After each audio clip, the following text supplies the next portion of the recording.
Translation and purport by His Divine Grace A.C. Bhaktivedanta Swami Srila Prabhupada ki Jai. Translation: His collarbone was fleshy, his chest broad and thick, his navel deep, and his abdomen beautifully striped. His arms were long, and curly hair was thrown over his beautiful face. He was naked, and the hue of his body reflected that of Lord Krishna. Purport: His bodily features indicate him to be different from common men. All the signs described in connection with the bodily features of Sukadeva Goswami are uncommon symptoms, typical of great personalities, according to physiognomical calculations. His bodily hue resembled that of Lord Krishna, who is the supreme among the gods, demigods, and all living beings.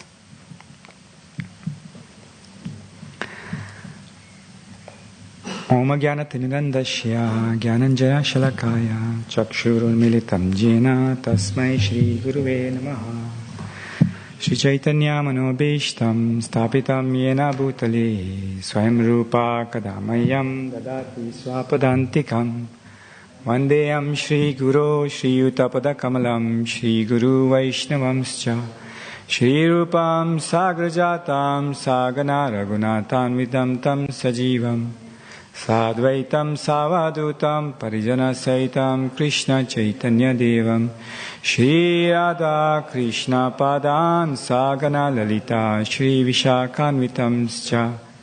He Krishna Karuna Sindhu Dinabandhu Jagatpate Gopesha Gopika Kanta Radha Kanta Namostute Tapta Kanchana Gaurangi Radhe Vindavaneshwari Vishvanu Sute Devi Pranamami Hari Priye Vancha Kalpatarubhyascha Kripa Sindhubhya Evacha Patitanam Pavanebhyo Vaishnavebhyo Namo Namaha Nama Om Vishnu Padaya Krishna Prastaya Bhutale Srimate Bhakti Vedanta Swaminiti Namine Namaste Saraswati Deve Gauravani Pracharine Nirvisesha Shunyavadi Paschatya Deshatarine Jai Shri Krishna Chaitanya Prabhu Nityananda Shri Advaita Gadadhara Shivasadi Gaura Bhakta Vrinda Hare Krishna Krishna Krishna Hare Hare Hare Rama Rama Rama Hare Hare. Srila Prabhupada ki Jai. Just to repeat the translation. His collarbone was fleshy, his chest broad and thick, his navel deep, and his abdomen beautifully striped or striped. His arms were long and curly hair was thrown over his beautiful face. He was naked, and the hue of his body reflected that of Lord Shri Krishna. So, thank you everyone for allowing me to sit again on this Vyasa-san. It's been a very long time since I actually sat here. And I'd forgotten how comfortable it actually is. It's very comfortable, so you can actually sit here all day. I should do it more often. So I'd just like to seek blessings of all the Vaishnavas who've gathered here in the temple room and online, all the seniors, Prayojana Prabhu, Star Prabhu, Taruna Prabhu, and Srinivas Prabhu, everyone. Just bestow some blessings on me that I can perhaps say a few words of truths that we will uncover during this talk. And please keep me honest. So I'll be, reaching out to you to keep me honest on the things that I say. And so I can also learn whilst I'm here. Hare Krishna. Okay, so just a recap of this chapter, where we're at on this specific chapter 19, appearance of Sukadeva Goswami. So we know from the last chapter, Maharaj Parikshit was cursed by Shringi, the young son of Shamaka Rishi. And he was, having learnt that he was meeting with death very, very soon, was feeling remorseful of his actions that he had committed against this great, great Rishi. So he had renounced everything, sat firmly on the banks of the Ganges, or the Ganga, holy river, to concentrate his mind on Krishna consciousness and the lotus feet of Lord Krishna until the moment of his death. So this is what he decided to do. Most people, when they come across the realization that they're about to die, whether they're healthy or unhealthy, they maybe want to do, okay, I must do my last, things that I want to do in life. Last things I've never not done. If you know, 7 days before you're going to die, what would you do? What would you actually do? Commit suicide. 7 days before you're going to die. Well, it's interesting, yes, Taruna Prabhu. You might, end up with 7 days of a ghostly body, but hey, it's okay. Yes, many people would do many things, but Maharaj Parikshit was the emperor of the world.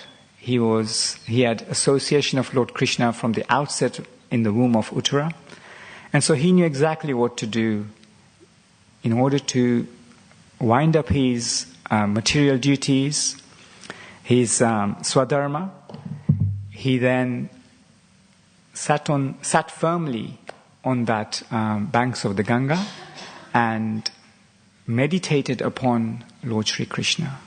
Obviously, he had practice from the outset. He knew the connection. We are still all practicing. What will our state be when we come to the time of death? It's quite a thought to consider.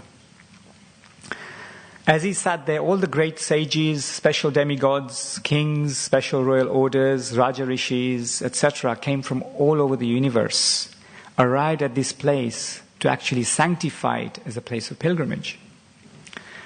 Maharaj Parikshit folded his hands humbly and stood before them and accepted their presence amongst this very holy place. Demigods and others started scattering flowers to sanctify this place to be the holy place.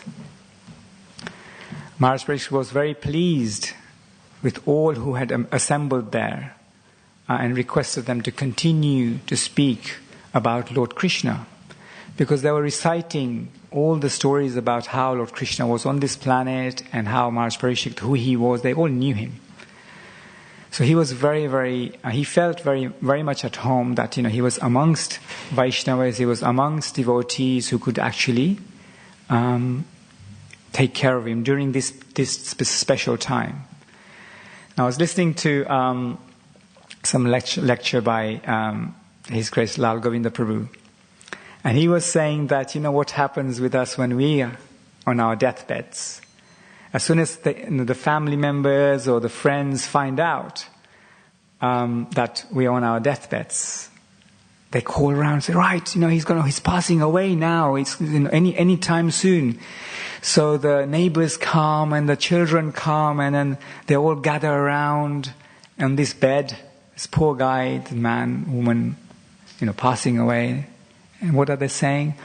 Oh, hello, Dad, or hello, Uncle. Can you remember me? I'm here. We are having this relationship, like this. Oh, and then the neighbor comes. Oh, this is the cat, Twinkie. Do you remember the cat? You used to play with her all the time, and that like there. Forget about Krishna consciousness, or forget about remembering Krishna at that time. That this is a special moment, that when you have to be remembering the Lord. What happens is that, you're remembering your families and your friends and your children and so on, and then boom, you die. That was the last thought. What happens? Boom, you're back again in the cycle of birth and death. Interesting, isn't it? So who would we rather die with? Family and friends? In a hospital? Or amongst these great sages and demigods and Vaishnavas who are singing hymns of the Lord and actually allowing us to be part of that journey in that special, special moment. So you see, we have a choice, whether we to die with friends and family in hospital or we die with Vaishnavas. All about the practice. And so we continue. Maharaj Parikshit was very pleased that they were there. They were debating as to how, because Maharaj Parikshit was asking, what shall I do? What's my duty? What shall I do in the next 7 days when I'm about to die? So they were debating, how should we actually guide him? So as that debate continued, entered the powerful personality son of Vyasadeva, who travelled all over the earth, disinterested about the material life, but he was very satisfied in himself. This personality, just by reading his mannerisms, his character traits, tells us a lot about how we should behave in this material world, in this human form of life. Prabhupada often says in his lecture, even yesterday, Prabhupada was mentioning how, this material world is full of mudas and full of rascals who are just interested in the material life, not interested in actually learning about Krishna consciousness. So this powerful personality, Sukadeva Goswami, as we hear from this purport, very short purport, but it's packed with a lot of descriptions about his bodily features. Last week, on Friday's class, Chachirani Mataji explained about the specific descriptions of this great personality. He was just 16 years old, and she was citing all these symptoms of what makes a great personality. How we should respect him and all such personalities. What should our behavior be? How we should describe him from the feet upwards. It gives us directions as to how we actually should address the Lord. From the feet upwards. We start at the feet, look at the knees, look at the belly button, so on and so forth. Arms and then the face. And then the hair also. Then today's verse we talk about these externals and how actually it allows us to connect with the Lord through these character traits. Similarly, when we want to develop relationships with each other, if we recognize these individual character traits, then we can actually form lasting, deeper relationships with each other. This is something that I want to actually learn, this art of learning and reading character traits. So in this verse today, in this purport, there are vivid descriptions of the transcendental body of Sukadeva Goswami, who has attributes and features like Lord Krishna, and they are indeed uncommon, as it says in the purport.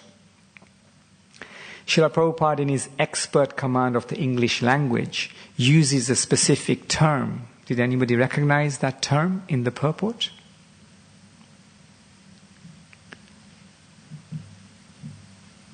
He says the word physiological calculations. And I didn't know what physiological meant.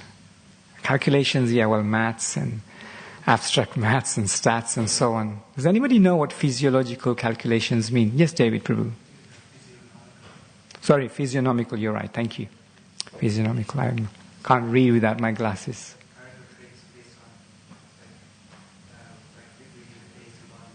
Excellent description. That's exactly a dictionary description of that. Thank you.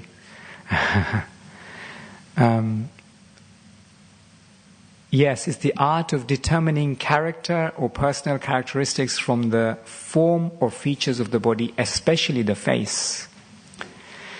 So I needed to know a bit more about that. I'll be honest, I actually thought that my class giving slot was next week.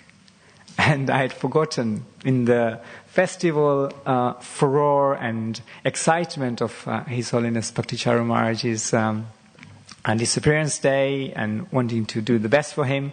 I thought the class was next week. But I was very fortunate that in the discovery or the little research that I did yesterday and the day before, there's a lot of information on Veda-base about physiognomy and this art of determining characteristics through facial readings and bodily language. So there is obviously we're talking about pure devotees here. We're talking about Sukadeva Goswami, we're talking about different personalities like that. So reading physiognomy of personalities like that, we need to be mindful of that. So let me read this letter that I found. This letter is entitled Physiognomy of a Pure Devotee. It's from a book named Concepts of Reality and written by ISKCON devotees, His Grace Patita Udarana Prabhu and Her Grace Abhaya Mudra Mataji. So it's interesting, and whilst I'm reading this, I'd like you to think about personalities that you have come across and you, or maybe you will come across, to understand what are their character traits, whether they match up from what they look like. Okay? So then I'll ask you later on to give me some inputs as to which personalities you thought of. Okay? Here we go. All right, so it begins with, there may not have been even a single person on the planet who would not have somehow reacted to the powerful presence of Srila Prabhupada. Some claim that they did not find him attractive due to their own misguided vision. Remember, we talked about a pure devotee. Others stated his divine grace was the most beautiful living entity they had ever seen. Some have even compared his appearance to that of an Egyptian pharaoh. Yet, no matter what people have said about the appearance of Srila Prabhupada, they always admit he is unique. Again, that link between uncommon traits of personality. All who have seen him agree that they never beheld another person on earth who resembled him. So, do we know anyone else like Srila Prabhupada in this world? Have you come across anyone else in this world like Prabhupada? You could say Bhaktisiddhanta, but he had his own personality. You could say Bhaktivinoda Thakur, but he had his own personality and he was very unique in his own way. Srila Prabhupada was unique, absolutely, to every inch of him in his own way. He had a small build, like many powerful military leaders like Napoleon, but Srila Prabhupada's facial features drew the most attention, particularly his eyes, which were the windows to the soul of a pure devotee. Srila Prabhupada's eyes were warm and beautiful, with protruding skin all around them. His brown eyes show warmth and a refined writing ability. The baggy eyes illustrate deep memory and facility to grasp facts. Isn't that so true? The high distance between the iris and the eyebrows show an explicit ability to grasp shape, color, and geometrical variations of abstract, as well as manifest phenomenon. So what that means is that he was able to read people very quickly. In many, many Prabhupada memories we've heard during breakfast time, whenever we sometimes taking breakfast or lunch, we listen to Srila Prabhupada memories.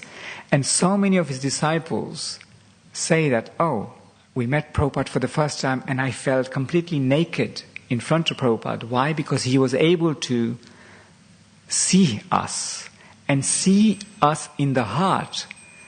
Actually, how he was able to understand that personality very, very well.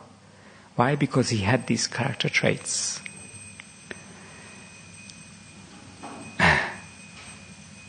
The high distance between the iris and the eyebrows show an explicit ability to grasp shape, color, and geometric variation. So he was able to do exactly all of these things.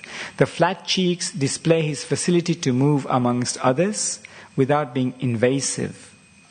Although the distant space between the upper lip and the nose shows an impressive and commanding personality. So on many occasions, Srila Prabhupada's memories, again, they've said, like when he's come to the airport, they've all come to visit him. There's so many people there, there's a security. But what happens is that he comes along and everything almost like freezes, stands still. He's coming across and there's kirtan going on and everybody's doing their dandavats. And those people who've seen this view for the first time, they actually feel his presence directly. They have a direct perception of him. Because there's this glow around him. There is this almost like a connection that he's making with every personality that's there. Isn't that interesting? And he's able to do that. Why? Because he's got this Shakti from within, this connection with Krishna. Similarly, Sukadeva Goswami had this special connection with Krishna. Remember, at the time when he was born, or remember, Sukadeva Goswami was Sukha in Krishna Lila, the parrot of Radharani. And when Radharani was winding up, Krishna was winding up their pastimes on this material plane, Radharani said to Sukadeva Goswami, or Sukha the parrot, to stay here. But he wasn't very happy, so then she said, okay, well, why don't you spend some time in this material world hearing Bhagavad Katha, Bhagavatam, and the pastimes of Krishna and our pastimes here. So he said, okay, well, where can I go to find that? So he actually went, as Sachirani Mataji mentioned in her class, he went to Kailash, and this is where Lord Shiva was reciting the Bhagavatam to Parvati, and this is where he sat on the top of the tree listening to Lord Shiva. Anyway, I won't go into that story. That's already been covered in the Friday's class. Let's come back to Prabhupada's description and his character traits. The thick lips confirm his exquisite sense of that which is beautiful and is worthy of attention. So now look out for people with thick lips. Plenty here. Srila Prabhupada's thicker upper lip shows simplicity of expression and the ability to condense difficult concepts into a single statement that is easily understood. His bold chin explains his bravery as well as his deep compassion for others.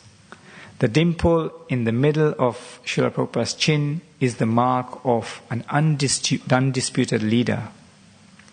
So how many of us have dimples on our chins? When he spoke, he used to show mostly his lower teeth. This fact also shows the great compassion embedded in his character. Srila Prabhupada's broad nose exhibits great particularity in work, and his large nostrils show a man that is outwardly wealthy. His double chin, careful, shows a realization of goals achieved in later years. Remember, again, we're talking about pure devotees now. Sometimes people think, oh, he's got a double chin, he must be eating a lot of Maha sweets and Mangal sweets during Prasadam time. But no, Prabhupada was transcendental to these bodily conceptions. These actual features mean something special. As pure devotees, they show certain character traits, like we've discussed. His large ears signify wisdom and a sense of hearing that goes beyond the material world. Again, our philosophy is about Shravanam. We need to hear well. We need to have that ability to concentrate the mind on the hearing process so that we can then hear the messages of Harinam and Sri Chaitanya Mahaprabhu, and then many, many things like that. So it's good to have these nice big ears. Unfortunately, I've got tiny ones, so I can't hear very well. The unique facial features of Srila Prabhupada reveal many facets that can be read with great depth. Yet still another attribute is the shape of his revealing the features of his brain, something which can study freely due to the fact that his head was always shaved. So maybe that's why, another reason why Srila Prabhupada asked us to shave heads, Maybe he needs to see what kind of brains we've actually got. I actually never thought of that. Obviously, cleanliness and all that parampara style is there, but this is another reason I never thought of that. So, yes, it's quite striking and interesting to see why, when we have shaved heads, we can actually see the size of our brains.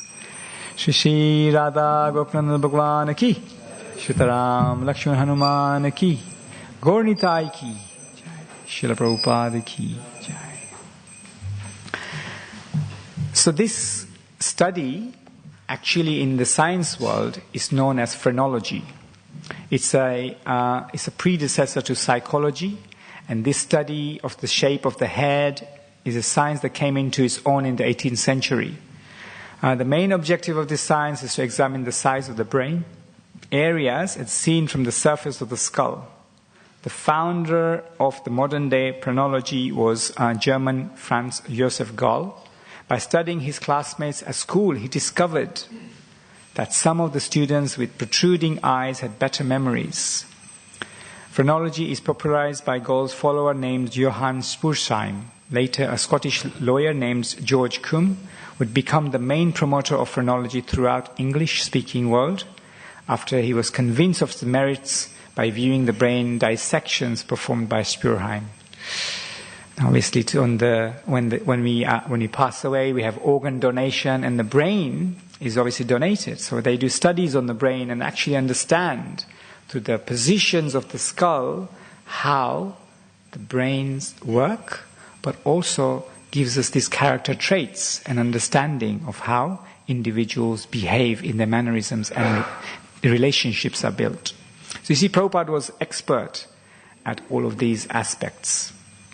So the article is quite long. I won't go into all these parts.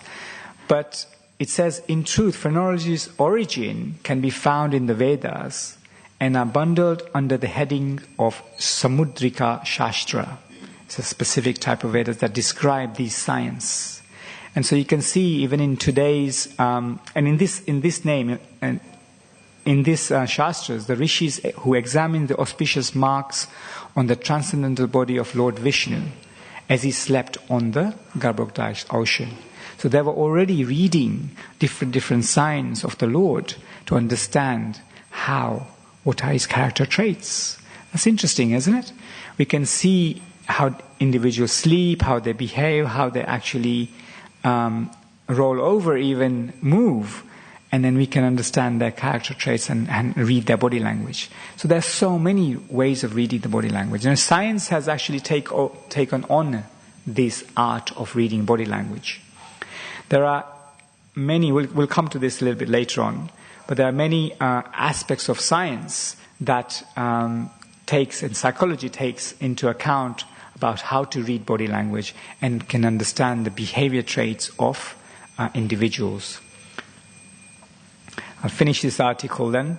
The bump on the back of his head, this is Srila Prabhupada again, shows parental love and care of all living entities. As seen in a photo taken of His Divine Grace, where he was taking a daily stroll with his head held up high as he would walk. And that's another trait. In fact, the cranial region that rules spirituality coincides with the area that Srila Prabhupada has always pointed towards the sky. So it also, and a lot of people started emulating this walk. Many of his disciples started emulating his walk, like how he was walking, how he was holding himself up. Though he was small in stature, but often people felt his personality literally overcome them.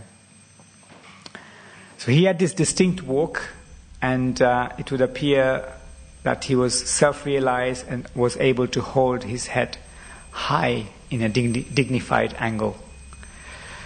So beauty exists there in many, many forms like that. Ordinary people find faces of dolls to be beautiful, even though not alive. Srila Prabhupada's features were extremely vibrant, therefore emanated this light of real beauty and eternal life. In his horoscope or his astrology, his astrologer, when his horoscope was read, Srila Prabhupada's, I said that this personality is and control of his movements himself. He can come and go as he pleases. It's quite interesting. So in reality, we know that Srila Prabhupada was a transcendental traveler, just like Narada Muni. He can really go anywhere that he likes. So that was the article that I came across, thanks to Lord Krishna and obviously Vedabase and all the devotees who put Vedabase together. And because I didn't have much time to prepare for the class. However, I came across also other aspects where we know within the philosophy, Jiva Goswami talks about in his Tattva Sandarbha, the pramanas. You know pramanas? The key pramanas, there are 10 key pramanas. These are basically the evidences of truth and ways of acquiring knowledge. So, over to you now. As I was talking about all these different features, which personalities do you recognize amongst us or amongst you have come across who go through these features and these character traits? Any? Any that come to mind? In your studies, in your travels? No? Yes, Prabhu. I know that, well, looking at the comparison, Radha Maharaj, his eyes are very much like that as well. They're quite thick and big, you know. Big. Yeah. Definitely, definitely. Thank you, yes. Radha Maharaj, yes. His Holiness Bhaktacharya Maharaj has his bump on the back of the head. Back of his head, exactly. I'd noticed that too. Anyone else want to share?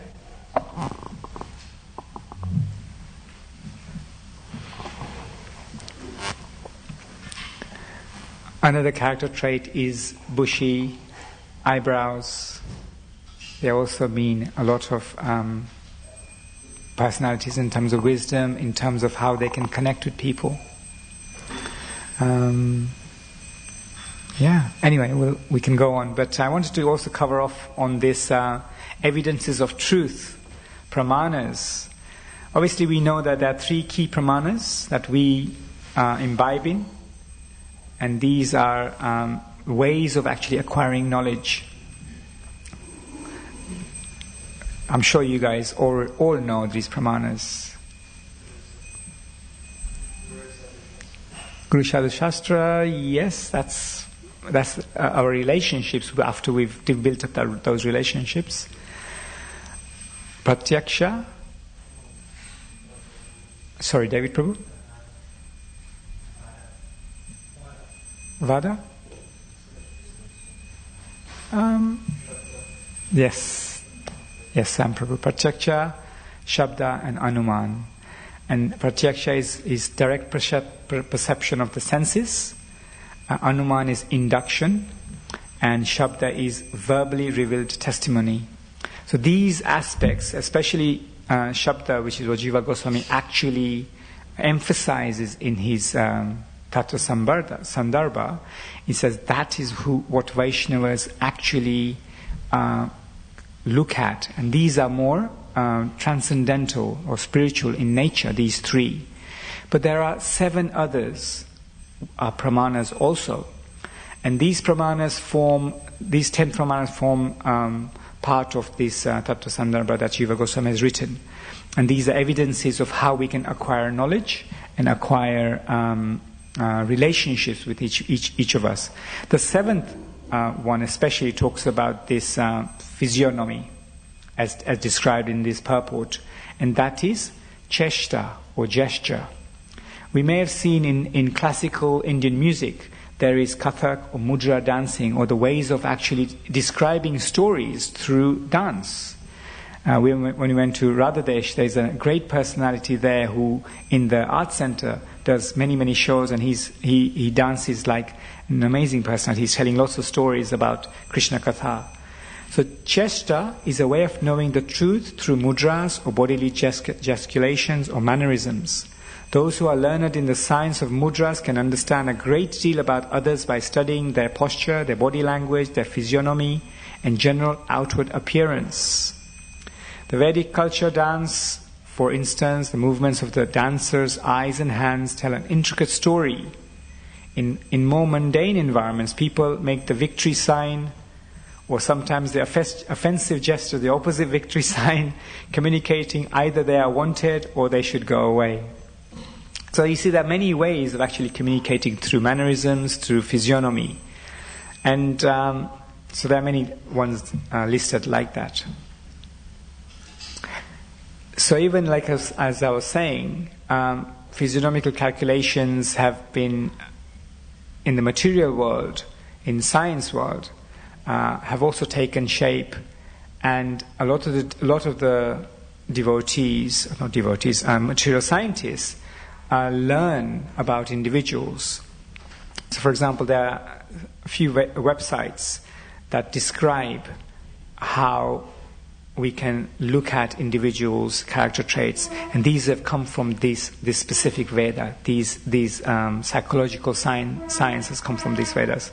There's a site called Hack Spirit. You can look it up. It says 12 physical traits that reveal your personality, and this is how corporates and organizations out there, in the interviewing process or in their process of appraisals, understand how they create personality traits, and these personality traits testing has come from these kind of sites. So there's physical traits that reveal personality. So here it is, according to science. It says people who are taller, have rectangular faces, are more likely to be leaders. People with strong personalities tend to have strong jaws. So again, facial features. More agreeable people have larger eyes. Extroverted people tend to have larger lips. So there you go. People with large noses have more ambition. And then I'll ask you again whether you've come across these personalities in your life. There are shared behaviors in people with the same eye color. Interesting, huh? Men with larger facial width to height ratios are more aggressive. That's quite a standard one. And then extroverted people smile more. That's quite an interesting one, right? So you see there are and many others like that. 7 things that your faces say about you. This is from the Business Insider.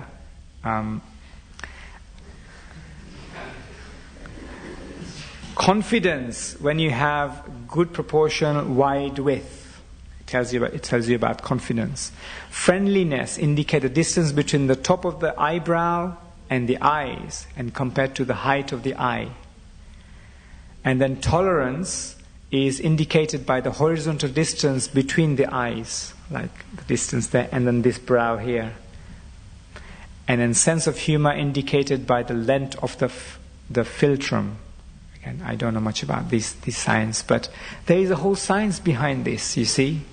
It actually translates into practical terms how we connect between the individuals and their character traits.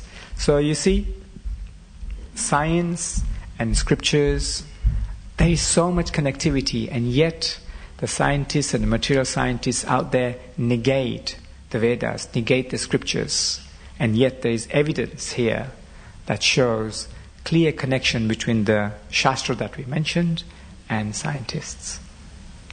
It's 8:30, I've got a lot more to cover, but let me see if I've covered the main points. Anyway, that was enough about the material science. Let's get back to our spiritual discussions. Once we've established the character traits of a pure devotee from their physiognomical calculations, we can also think about the pure devotee and their personalities, especially in the case of Srila Prabhupada, how he came to the West. And what did he do? He transformed the environment that he was traversing through. Everywhere he went, he was transformed. Similarly, Sukadev Goswami came to this place where all these rishis had assembled with Maharaj Parikshit, and that place today is called Sukatal. It's called Sukhatal. That place exists today. You can go and visit it. And that you can visit that place. It's actually famous because of that advent of where Sukadeva Goswami spoke the Bhagavatam to Maharaj Parikshit for 7 days. There is a question. Sukhatal? I know. I can find out for you. Let's go. Let's all go on a pilgrimage to Sukhatal. Haridwar? Okay, maybe it's near there. But we can find out. Yeah, we can find out. Okay, so in summary, I've got some more to talk about, but in summary, we talked about the character traits of great personalities, like Srila Prabhupada, through the physiognomy of a pure devotee. We understood how features give certain bodily aspects and rise to their personal character traits.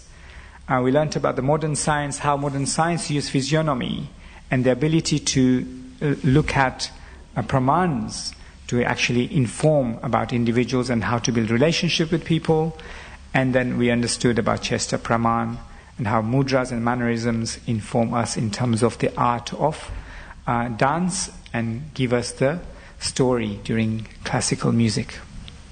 Hare Krishna. I'd like to take some questions, chastisements, corrections, or otherwise. Yes, Padre Prabhu. Hare Krishna. Hare Krishna. Thank you very much, Prabhu. That was very, very interesting. My question is, you see how we have these external features. You gave the example of the way Prabhupada walked and held himself.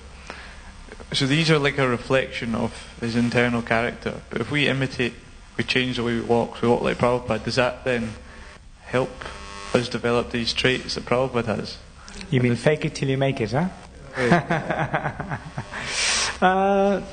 Maybe. The thing is, as they say in everything in life, you have to practice, put things into practice first. If you want to have an internal transformation, you firstly start with an external transformation. I'm not saying we should imitate, by far, no. Don't imitate, but actually understand the character traits so that we can perhaps imbibe a small percentage of that character traits within ourselves. The journey begins from the change of the heart, not the change of the body. And then the physiological and the psychological changes also occur. The more association we have with these pure devotees, the more purification we'll have within the heart, within the soul. That's where the journey begins. Not in the mannerisms or just fleeting moment that we'll imitate the great personalities. Yes, that's there. But if we are literally looking to imitate, we should imitate everything about them. About their mannerisms, about how they interacted with people, about how they were in terms of their purity. So this is what I was saying about pure devotees. Others may want to add more to that question. Yes, Prayojana Prabhu?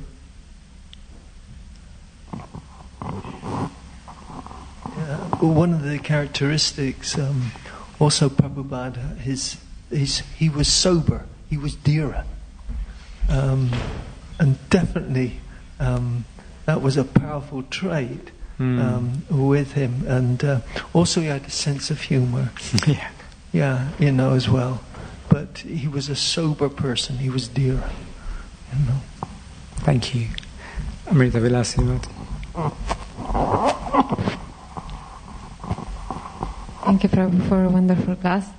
I just wanted to share about Shachimata Mataji, that she actually, because she is such a senior disciple of His Holiness Bhakti Charaswami, and she is so close to him that when she speaks, the way, the tone, and what she speaks, it resembles so much His Holiness Bhakti Charaswami that it really proves that, like you said, that the more we are following, the more we are associating with those great personalities, we develop those characteristics, and this is really proof. This is really amazing. Definitely, yes. Such a yes, Mataji is amazing, especially when she's also the way she makes prasadam. And when I was serving Guru Maharaj, some of the flavors that she also makes prasadam, because she often makes cooks for the deities, and that flavors come across also. The character traits also transferred in that way too. It's amazing. Anyone else want to share different things that you may have come across? For example, in kirtan, Sutta Prabhu leads kirtan here, and often we see many devotees sometimes in the future leading similar sort of kirtans. Abhaya, who's a transcendental Madanga player, sings amazing bhajans and kirtans. Often we find devotees emulating or at least taking some of those traits in their kirtan playing too. So like that, there are many, many things that we can take from individuals. We can then look to develop that close relationship with people through this art of physiognomy. Hare Krishna. Granthra Srimad Bhagavatam ki, Srila Prabhupada ki, Gaur Bhaktavrinda ki.